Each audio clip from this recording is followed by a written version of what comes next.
So DirecTV and Dish Network are set to merge, the two big satellite TV distributors in the United States. So DirecTV will acquire Dish from Dish's parent company, EchoStar. If you don't know, EchoStar is like a kind of a second-tier wireless provider. They will, in the acquisition, they'll also be acquiring Sling TV, which is like an internet streaming service. The deal is valued at around $10 billion. That's not how much they're paying for it necessarily. The deal only has a nominal consideration of $1. So if you don't know anything about contract law, a nominal consideration, basically contracts are only enforceable if there's an exchange of value. So sometimes in situations like this, because really what's happening is DirecTV is going to be assuming Dish's net debt of roughly $10 billion. So the idea is that to make the contract enforceable, they'll just put like $1 or some other trivial amount. But really the deal is about acquiring the company and assuming its debt. I got a quote here from DirecTV CEO Bill Morrow saying, quote, with greater scale, we expect a combined DirecTV and Dish will be better able to work with programmers to realize our vision for the future of TV, which is to aggregate, curate, and distribute content tailored to customers' interests, and to be better positioned to realize operating efficiencies while creating value for customers through additional investment, end quote. Forbes notes that a part of the deal will also include a VMVPD, which stands for a virtual multi-channel video programming distributor. So essentially those are systems and platforms that allow users to stream cable channels without cable connections, right?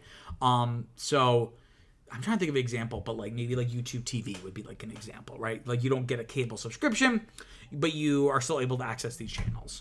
The deal is expected to close in the fourth quarter of 2025, so we still have about a year before this would be finalized. A deadline notes that the acquisition would make DirecTV by default now the largest U.S. pay TV operator.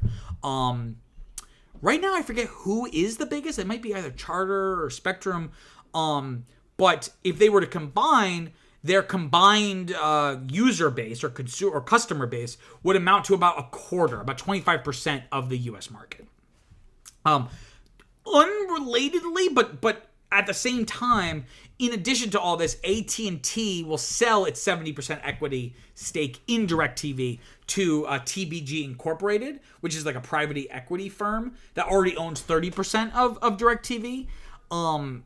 And they're going to be selling that to them for about $6.5 billion. And the companies both say that deal is not contingent on the acquisition of Dish, but they announced it on the same day, right? So this is just a really interesting story about satellite TV, right? So this is a technology that became widespread in the mid-1990s, and it offered an alternative to monopolistic cable, right? The technology of satellite at the time, because obviously the internet was growing, but not to the level where you could stream content in this way. So the technology of satellites allowed channels from all over the world, right? And because of that technology, it's really great for consumers who live in rural areas without strong cable infrastructure, right? Like because I live in New York City, if I'm deciding to go get a cable provider, or for example, like with internet, because of monopolies, most internet companies also do cable, which is why AT&T got into the DirecTV business in the first place. But like we switched from Spectrum to Verizon, the infrastructure for the internet was already in our building, right? Whereas if you live in a rural area, you might not have that. So satellite technology really opened up some possibilities for consumers who maybe would be left out or would be prohibitively expensive. Downsides of satellite TV has issues, right, during intense weather events like rainstorms. And there's really only the two major players in the United States, DirecTV and Dish, and now there'll only be one.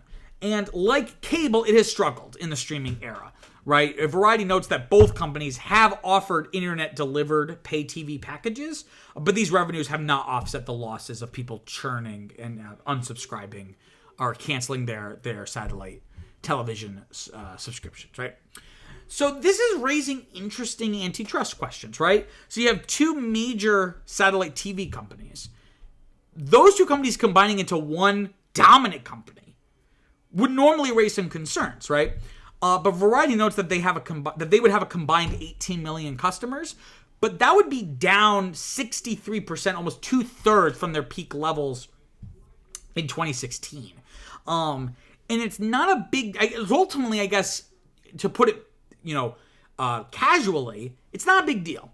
Because while there would now only be one major satellite TV provider in the United States, satellite TV's place in the market is considerably small.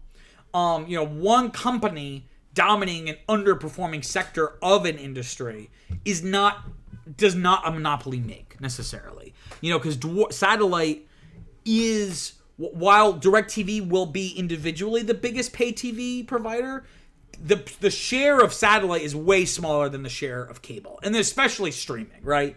And principal analyst at MoffettNathanson, Craig Moffett, kind of put it best here, saying, quote, "It's hard to imagine that regulators would block a deal. Better to have one satellite TV operator than none," end quote. Variety notes that EchoStar, could have faced a potential bankruptcy by holding on to Dish, because ultimately neither Dish nor DirecTV can survive on its own.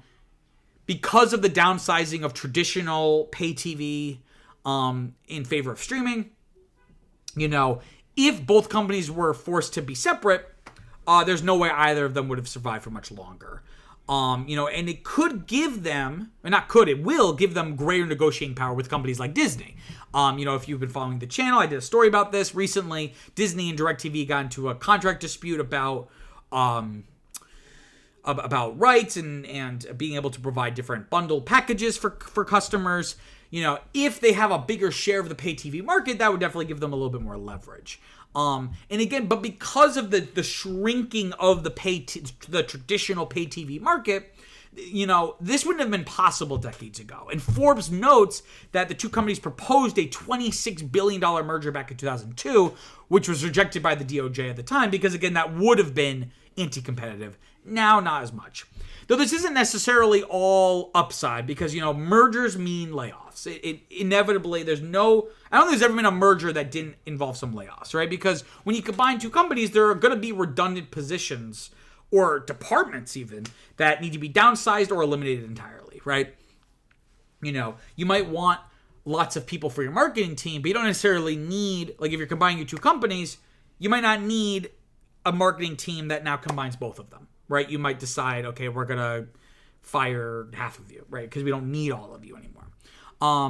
Though the press release says the merger will, quote, generate cost synergies of at least $1 billion per annum, so per year, end quote. Again, my understanding of this is most cost synergies are going to be layoffs, right? Because again, how else are you going to save money lest you are talking about having that better negotiating power when negotiating with companies like Disney.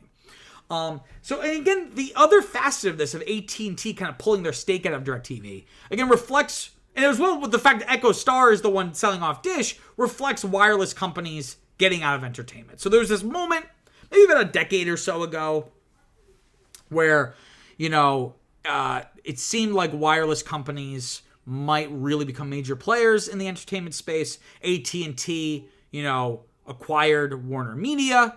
I think it was like the mid-2010s. But in 2021, they spun out DirecTV. So while owning a 70% stake, it was no longer a direct subsidiary of AT&T. And it was also at the same time they spun out Warner Media to go merge with Discovery. So now we have Warner Brothers Discovery. And it's interesting because EchoStar originally was one company, and then it spun out Dish in 1996. So it decided, we're going to spin out the satellite TV portion of our business, and we're just going to focus on the satellite wireless cellular business. They then remerged January of this year, so about 9 or 10 months ago, and now, less than a year later, they're selling it to pay off the larger company's debts. So it's just interesting to see this experiment just fall on its face for all these wireless companies. But at the end of the day, this business model is going to die out anyway, right? Further investment in broadband and internet, basically making it easier for people to have access to not only internet, but good internet across the country. It's going to allow more people to choose internet distribution as the way they consume media. you're still gonna, I think in the future you will still have live programming and channels, but eventually it'll all be over the internet rather than cable or satellite. And, you know, usually you see mergers happen in contracting industries.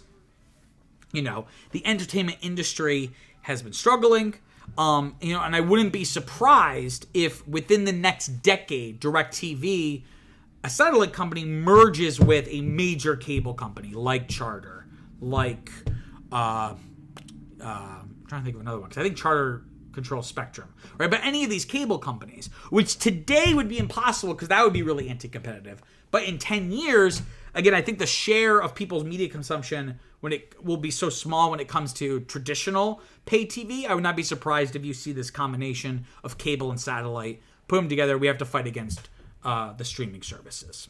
Wow, what an interesting story. I'm sure you have some thoughts about the topic, so comment below, let me know what you think. Also, don't forget to like and subscribe. It really, really helps people find the channel and makes me feel all warm inside. Until next time, I'm Peter Mancuso.